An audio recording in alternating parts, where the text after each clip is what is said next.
Good morning aspirants, स्वागत है आपका फोकस ऑन एजुकेशन में। मैं एजुकेटर आप सबके लिए जीएस का एक टॉपिक लाई हूँ जिसमें कि हम सौरमंडल के बारे में पढ़ रहे थे।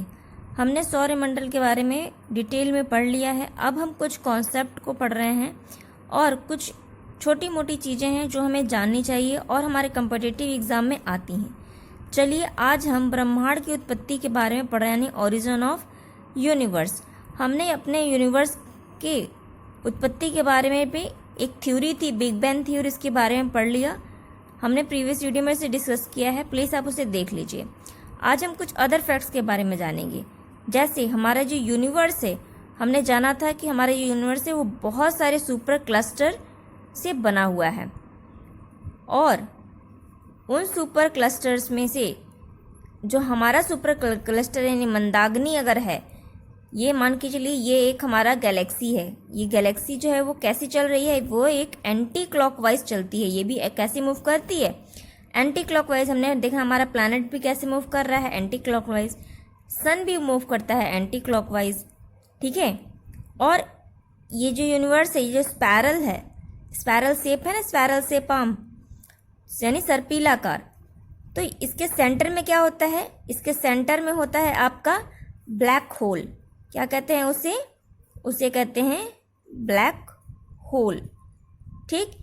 ये इतना डेंस्ड होता है, यानी इतना घना होता है, इतना घनत्व होता है इसमें कि सारी चीज़ों को अट्रैक्ट करता है, ऑब्जर्व के, इवन लाइट को भी ये वापस रिफ्लेक्ट नहीं करता, ये सब चीज़ को ऑब्जर्व कर लेता है। तो इसके बारे में जानते हैं। इसकी उत्पत्ति क्या हुई, ये इन्होंने कहा कि बिग बैंग थ्योरी की घटना कब हुई थी। बिग बैंग थ्योरी की घटना हुई थी 15 मिलियन ईयर्स एगो, ने बहुत साल पहले ये घटना हुई थी।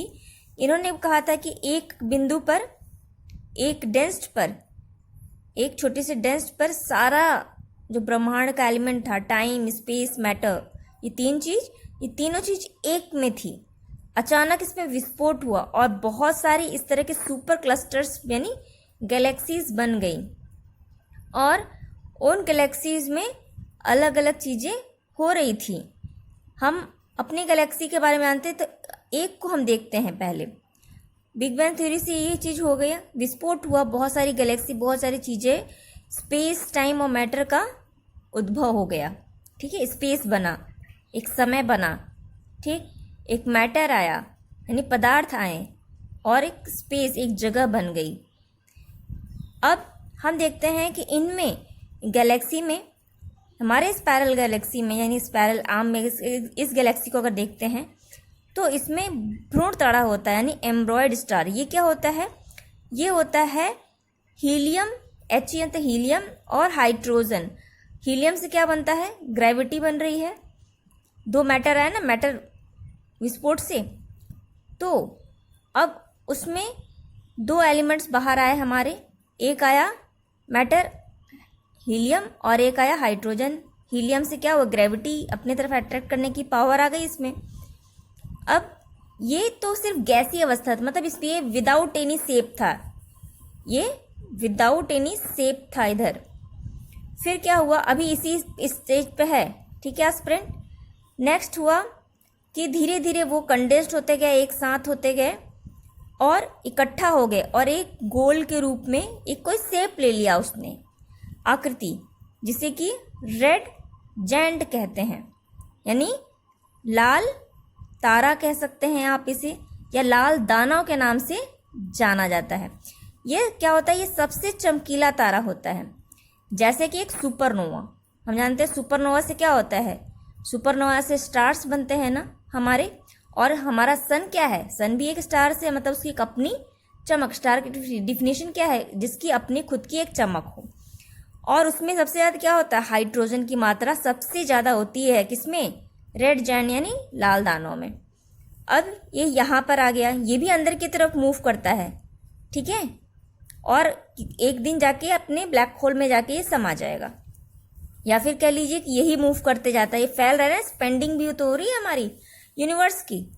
देन आता है एक न्यूट्रॉन तारा। ये क्या होती है, जब ये तारा बन जाता है रेड जायंट, तो अचानक इसमें वापस से विस्फोट होता है।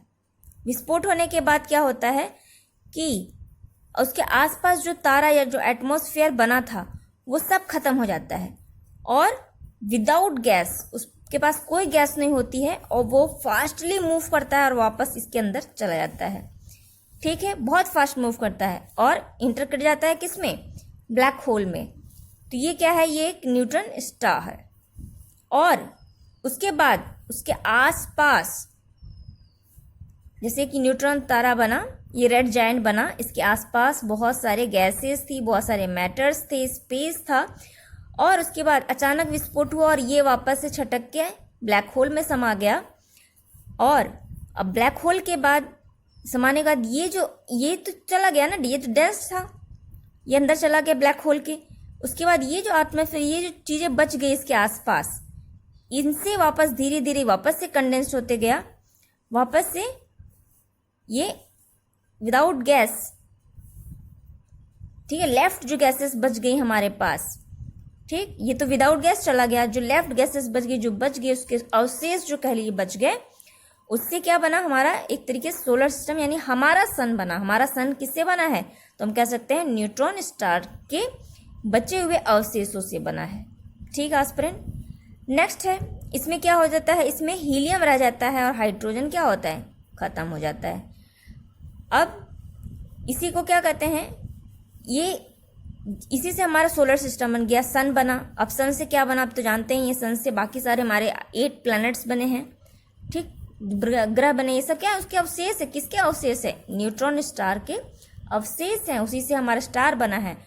और उसके बाद क्या होता है कि हीलियम फ्लैश आता है। हीलियम फ्लैश क्या होता है, यही, अब ये बच गया हमारा, ये चला गया। अब ये जब इकट्ठा होता है, इकट्ठा होकर एक स्टार बनाता है, और आफ्टर स्टार, एक एज के बाद उस स्टार की भी मौत हो जाती है, यानी धीरे धीरे वो क्या होता है, फ्यूज़न होता है। हम जानेंगे आगे कि सन में किसका फ्यूज़न होता है, ठीक है, हीलियम्स का फ्यूज़न होता है, ठीक। और फिर वो धीरे धीरे क्या हो जाते हैं, वो एनर्जी प्रोड्यूस करने लगते हैं, और फिर वही क्या कहलाते हैं, हीलियम फ्लैश कहलाते हैं, ठीक। यानी जब हमारा सन जब मर जाएगा, यानी सन की जो फ्यूज़न है धीरे धीरे वो ख़त्म हो जाएगी, उसकी एनर्जी जो है वो ख़त्म हो जाएगी, तो वो क्या बनेगा, वो हीलियम फ्लैश बनेगा, क्योंकि वो सिर्फ हीलियम बच जाएगा। हाइड्रोजन, 2 हाइड्रोजन बन के एक हीलियम बन रहे हैं, फ्यूज़ कर रहा है, उसमें मिल जा रहे हैं, ठीक है, तो सिर्फ हीलियम बच जाएगा। और हीलियम बचने के कारण उसका नाम क्या हो जाता है, हीलियम फ्लैश कहलाता है। और इससे भी एनर्जी में निकलती है, लेकिन उसका नाम क्या कहलाता है, उस स्टार को कहते हैं पल्सर स्टार, याद रखिएगा। नेक्स्ट, अब ये पल्सर स्टार धीरे धीरे, अब तो इसके अंदर धीरे धीरे इसकी हल्की फुल्की चमक रहेगी, तो वो क्या कहलाता है, वाइट ड्वार्फ कहलाएगा।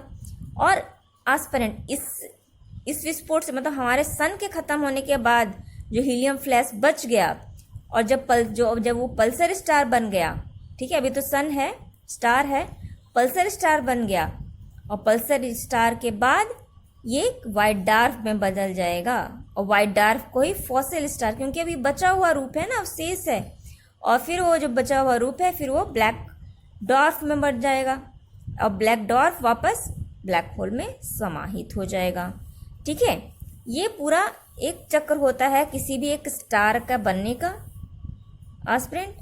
और एक और पॉइंट आता है, एक होता है चंद्रशेखर सीमा या चंद्रशेखर लिमिट। ये क्या होता है, यह होता है सूर्य के द्रव्यमान से, क्योंकि हम किसको ऑब्जर्व करेंगे, अपने सूर्य को, अपने सोलर सिस्टम को ही तो एक बेस लेंगे ना, तो इसीलिए हम अपने सन को ही लेते हैं। सन के या सूर्य के द्रव्यमान से 1.4 टाइम अगर ज़्यादा द्रव्यमान किसी का है, ठीक है, उसी को कहते हैं चंद्रशेखर सीमा कहते हैं। ठीक है, ये एक सीमा बना दी गई है, इससे इतना ज़्यादा। तो क्या होता है, हम देखते हैं कि वाइट ड्वार्फ कब बनता है, वाइट ड्वार्फ बनता है जब हमारे सन के द्रव्यमान से 1.4 टाइम बड़ा हो। ठीक, कितना हो, 1.4 टाइम बड़ा हो हमारा सन का जो द्रव्यमान है, उसके द्रव्यमान से 1.4 द्रव्यमान अगर बड़ा हो तो वाइट ड्वार्फ बनता है। ठीक, और अगर और 1.4 हमारे सन से 1.4 से भी ज़्यादा अगर बड़ा होता है तो उससे नहीं बनता। ठीक, वाइट ड्वार्फ नहीं बनेगा। उससे क्या बनेगा, उससे बड़ा रहेगा तो उससे अगर 3 टाइम्स बना रहेगा तो न्यूट्रॉन स्टार बनेगा। फिर न्यूट्रॉन स्टार से क्या बनेगा, सन बनेगा एक, ठीक, और सन से उससे फ्रोजन स्टार बनेगा। ठीक है, आप समझ गए एस्पिरेंट ये चीज़ों को।